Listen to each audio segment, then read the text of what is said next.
Welcome, everybody, to our Sega Saturn SHIRO mini episode. The only podcast that's the smallest podcast in the world.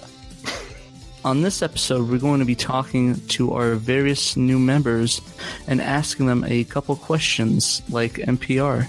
So I'm going to put on my best NPR voice, and we're going to have a nice discussion.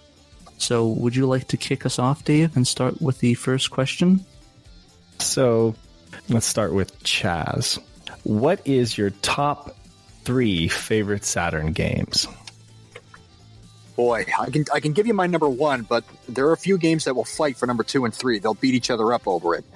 Number 1, as you might imagine, is PDS. Sounds stereotypical, but it is true.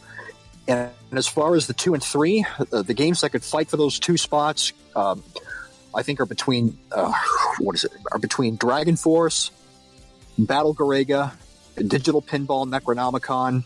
Those games are going to fight for those other 2 slots, and I don't know which ones to pick and where they go. But those are the games that fight for it. Cool. Yeah, I wish I had a definitive 3, but I only have a definitive 1. So you've got 2 RPGs there, and then you've got a shoot 'em up. Battle Garega is a really great choice, by the way. And then you've got Digital Pinball, which is a great game, but I'm just surprised that it's so high up on your list. Any particular reason? A lot of things sold me on it. The first thing was the physics. You can learn your shots. The physics are not completely random. If you know how to make a shot the first time, you can make it every time to begin with. And it's not terribly cheap as far as gameplay goes. It's not a lot of center drains or outlane drains, and it's got a rockin' soundtrack too. John Petrucci, right? Dream Theater. He did the epilogue and the prologue. He did not compose in-game music. Oh, gotcha. Okay. Right. But yes, he played with Megadeth as well, right? On their one of their albums. I don't know if he ever played with Megadeth. You can't quote me on that. Yeah, I don't know about that either. He could have. I mean, he did. Let me look. But if you ever see it, quick fun little trivia: the opening video where you see the monk walking in what appears to be a library or a church, that is the Boston Public Library in Boston, Massachusetts. Oh, interesting. Yeah, and the ball lock mechanism on the red Arkham table is modeled after it. Really? Yeah, really. Funny, huh? Also, I was mistaken. He did not play Megadeth. Sorry. So, Claire, what are your 3 top Saturn games? My top 3, I guess I'll get the obvious one out of the way first, is, like Chaz, Panzer Dragoon Saga. That game has been such a special experience for me. The whole series has been. But Saga is my very favorite. I'm into RPGs. So that's my number 1. My number 2 would be Panzer Dragoon Y. Very similar stylistically, but of course, Y is a shooter. Love these 2 kind of in conjunction because the art style and overall feel of these 2 games are so tight, being 2 completely different kinds of gameplay experiences. My Nights into Dreams, the game that got me into the Saturn.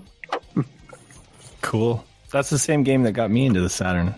I think a lot of people have that in common. I even remember seeing an ad for that game when the Saturn was still alive. That was one of the more promoted titles in the United States, I think. So how many? I'm just curious. How many playthroughs have you done on PDS?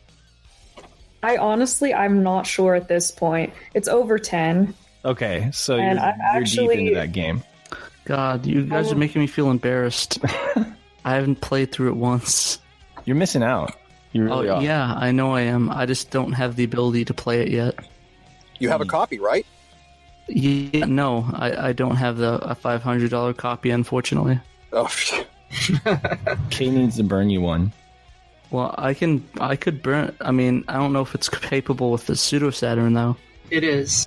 In fact, Claire has written a great article about Panzer Dragoon Saga, and we discussed, for research, testing it out.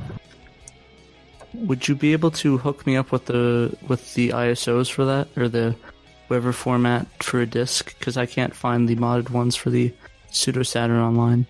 We'll chat.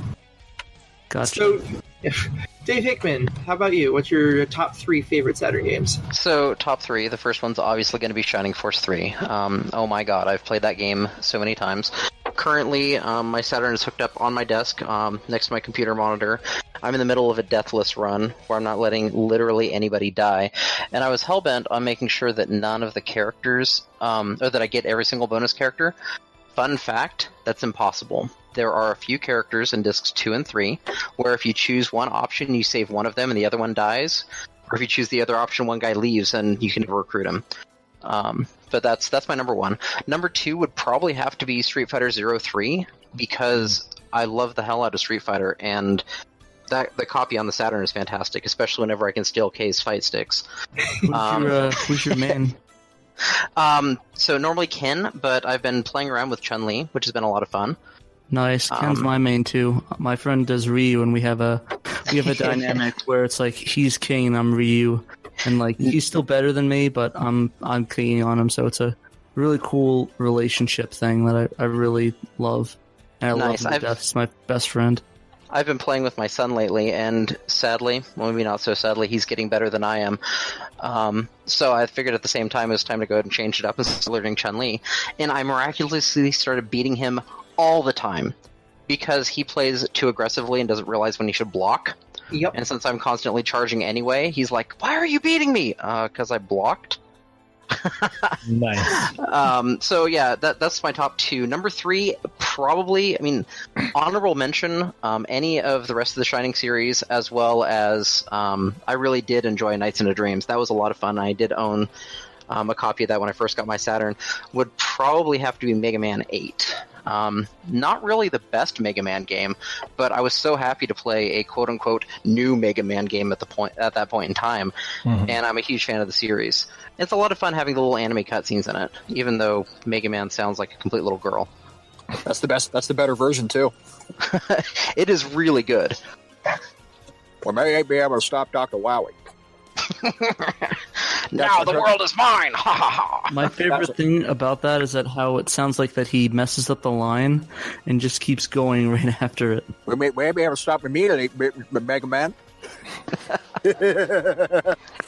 I'm just surprised. Who was in the recording studio and be like, yeah, that's good. Just push it out.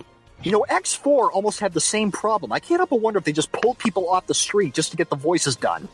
My thinking is I watched this interview with Dreamcast Junkyard about the voice of Ryo, and he said basically a lot of it's led by Japanese directors that are going for a specific style.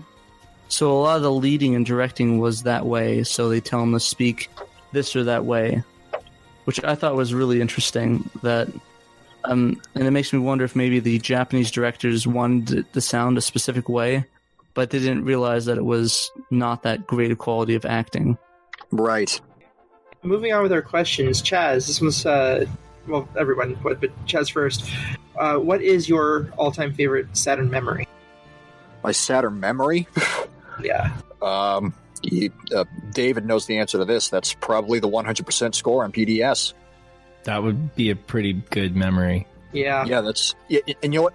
Here's a little funny story. I don't know if this counts as an embarrassing moment, but I'll tell you anyway. When I was first going for that, and when I first completed the game and saw the result screen, I did not get a whole 100%. It turns out I missed one item box in the valley that I just forgot to open. So I flew back and opened it, finished the game again. There it is, 100.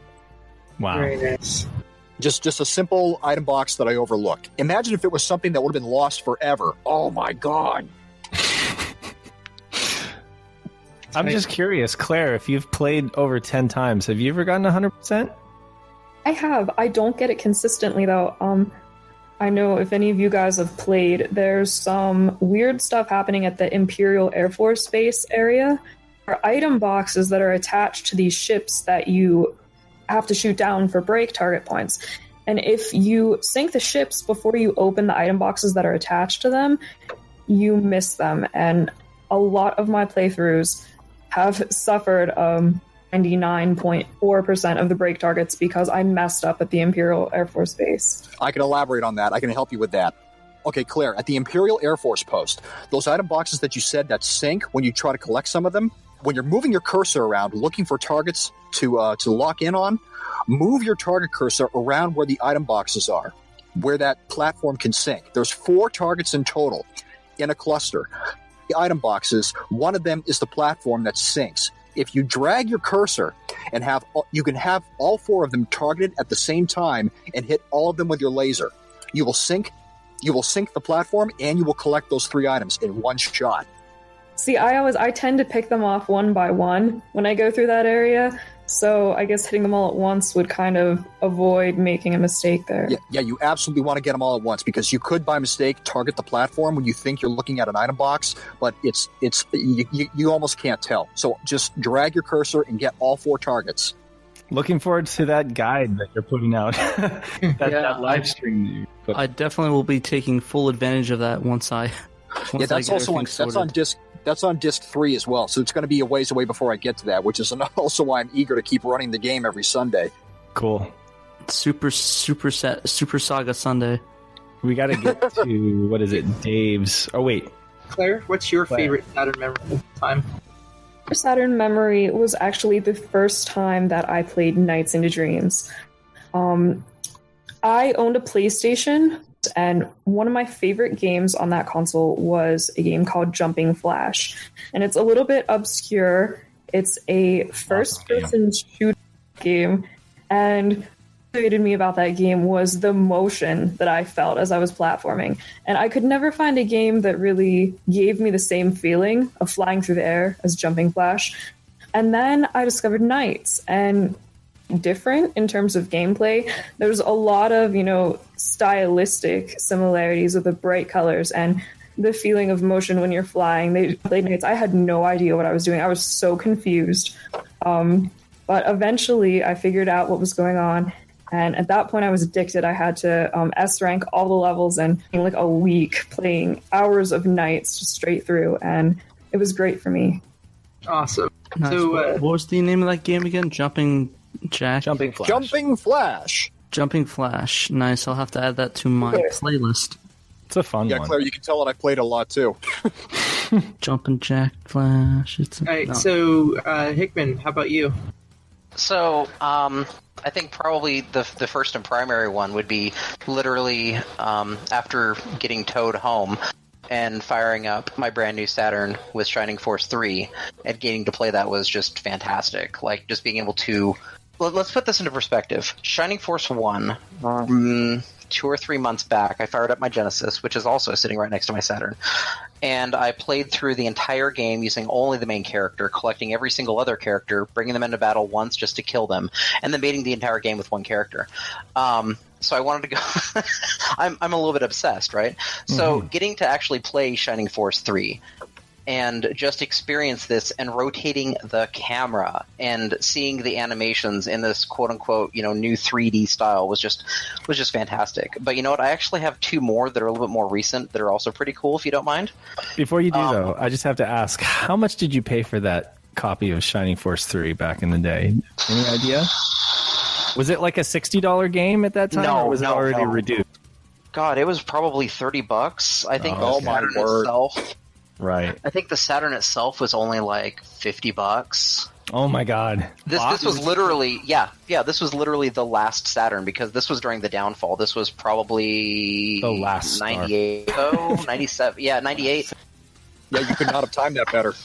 Wow. No, I can't. I would have been so upset if I would have found out years later, just freaking out. I paid $50 for mine without a box, just a controller, just a third part.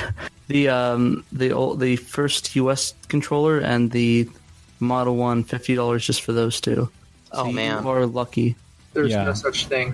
And of course, I went ahead and threw out all of my packaging because I was a dumb teenager. Well, I was, just 17 at the time. I'm like 16 maybe.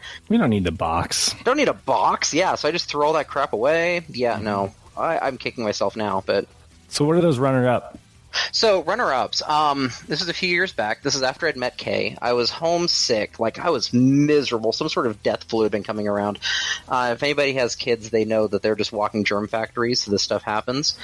I'm sitting there just half dead, barely breathing, laying in bed, feeling like crap.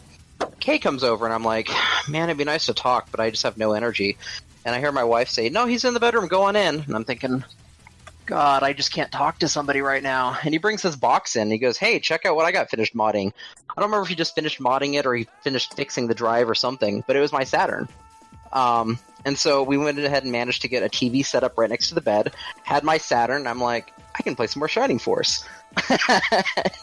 Just the fact that I've met some really cool people and been able to share this, it's not just the console. I've had a lot of fun with people with this.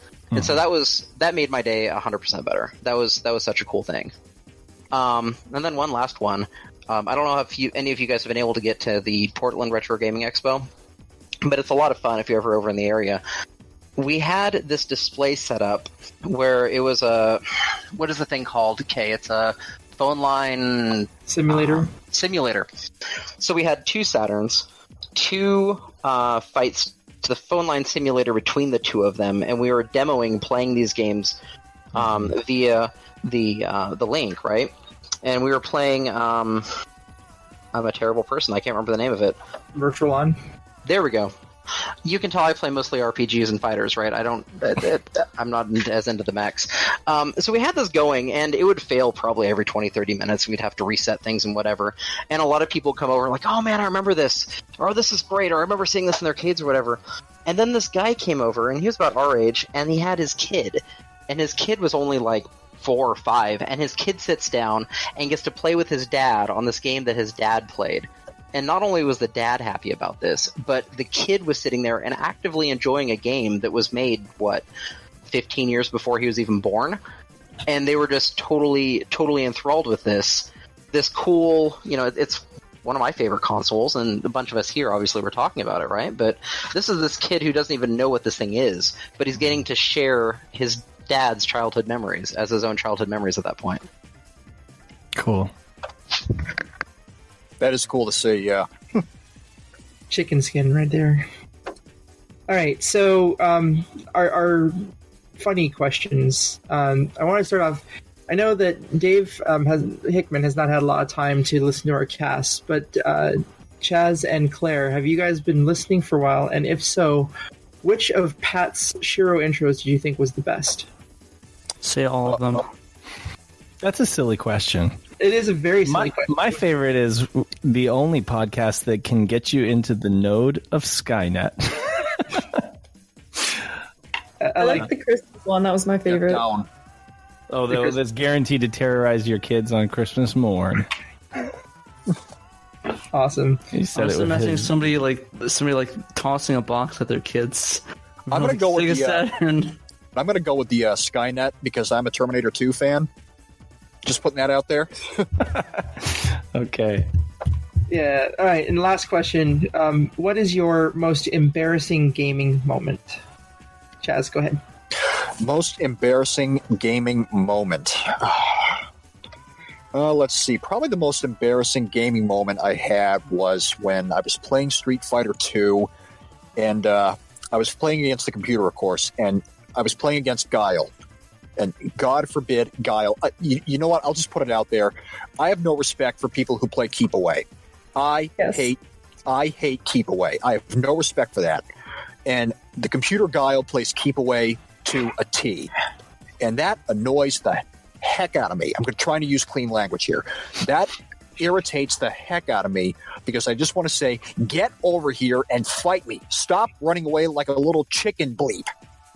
And I eventually lost my temper, yanked a controller out of the console, threw it across the effing room, and just made a complete monkey of myself. Fortunately, I was in the presence of my own home by myself. No one was there to see that nonsense.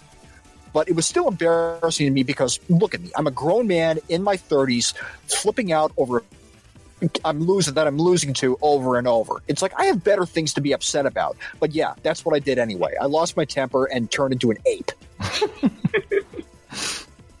How about you, Claire? Okay, so my probably most embarrassing gaming memory actually has to do with the PlayStation again, because that's what I own. It was kind of belonged to me.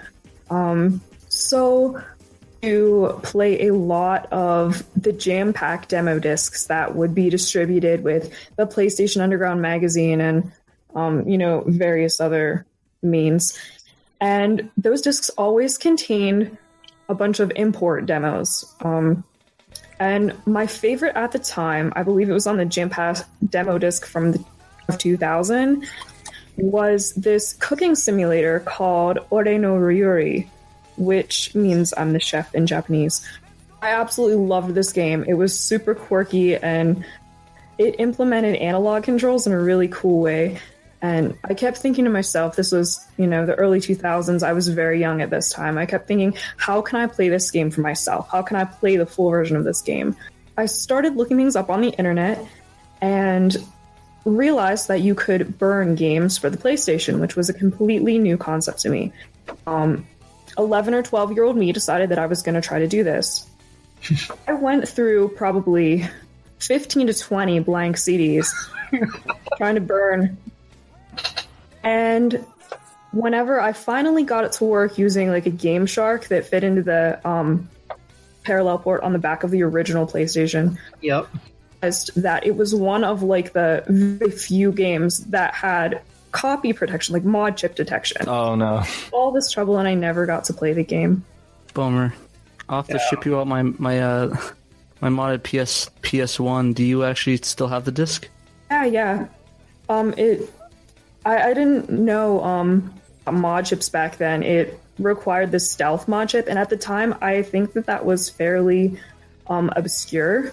I really had no idea what I was doing there, and it was a massive failure. I gotcha. How exactly did you get the jam pack anyways? Came with the PlayStation Underground magazine. I think that's where I got that one. That's weird, and it requires you to have a Japanese Saturn to play it, or a Japanese PS1 to play it? The full version of the game that I was trying to burn. It came with like a demo. Oh, okay.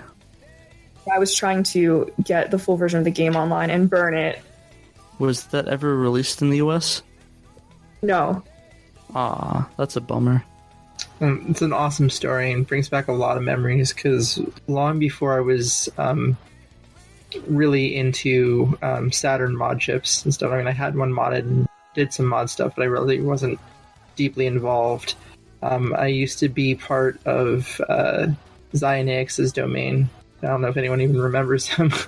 But we used to mod those Game Shark carts. It had like ROMs that you could flash those Game Shark carts with Kitella or Easy Array. So it's kind of like, wow, that's a blast from my deep, deep past. And now there's like that PSIO thing, right? Yeah. That's shipping out that uses the same port. The PSIO is pretty good, but I heard it has a lot of compatibility issues right now. Not So to mention Hickman, the fact that you have to find a place to use that. Vaporware still. So Hickman, what's your most embarrassing gaming moment besides that horrible day of Super Mario Bros. 1? And you mean also besides actually picking up Sonic 3D Blast and hoping it was going to be good? I am still bitter about that today. Like, I wanted 3D Sonic, and that was... Yeah. No, so... Here's the most embarrassing one, and this happened very recently. This was around Halloween. We did this Extra Life event at work. We were doing video games and board games for 24 hours to raise money for charity, right? And so my son and I, who actually do speed runs of Mega Man 2 on the NES, were going to do a race. And, I mean, I'm not great. I've raced against what's currently number 4, number 6, and at the highest I was 53rd on the board. So I'm decent. I'm not casual, but I'm not fantastic. And he's top 100. So we're sitting here, we're getting ready to go. I'm thinking, all right, we're going to put on a cool show. Maybe we'll get a few people to donate some money or whatever. We get first level of Dr. Wily's castle. So you've got the first 8 bots, and then you've got Wily's castle that's like 6 levels long. The first level. I'd already died twice. I'm already having a terrible game. He's ahead of me by about 30 seconds. I'm feeling pretty crappy about this, but I'm going to do this, right? Because I can't let my kid show me up, and I've got to be able to pull this off. I manage, with lots of people watching standing right over my shoulder, lots of people watching on the internet, I'm sure it's archived somewhere, to kill the dragon at the end of Wily 1 and die at the same time. Now, this is on my own hardware, my own NES, my own cart, my own cable, my own TV. I'm already playing this badly. I managed to die while killing the boss at the same time, which soft locks the Nintendo. All I can do at this point is sit back and cheer him on for the next 10 minutes or so for him to finish the game, because I can't catch up at that point. That must have been hard to take. It kind of sucked, yeah. Wow. Those fail speedrun videos. Yeah, I remember I'd be watching runs on speed demos like live 80 HEDQ or whatnot, and then when they get a game over, it's like, oh my god, that must be so emasculating. They're like, seriously, guys, I really am good at this game. Oh, I believe it, because you see the proof on the screen how great they're doing, but then they get awful RNG and they can't do a thing about it, and the game's over. Well, I mean, that's the name of the game with RNG. I mean, it's a dice roll. I mean, like, quite literally, it's a dice roll, or more like a roll of the random function in C, or the assembly random function. Well, on that note, I want to thank Chaz, Claire, and Hickman for joining us for this mini-cast and introducing themselves to our SHIRO audience. I guess we're up to, 5 members now? 5 listeners? Yeah. Thanks, it's been fun. Thanks. All right, thank you very much, and good night. Have a great night. You must Thanks, guys. play Sega Saturn.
There's nowhere I'd rather be but here with you. The stars above light the way only for you and I.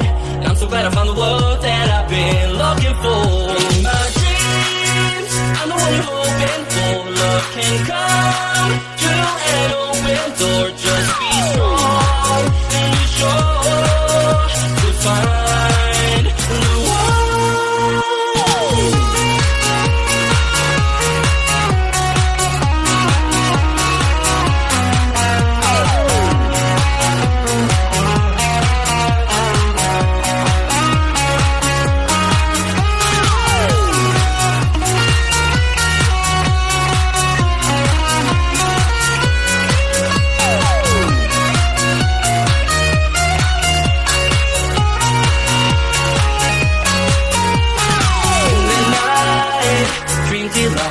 I want to see you standing there in the night, dream delight.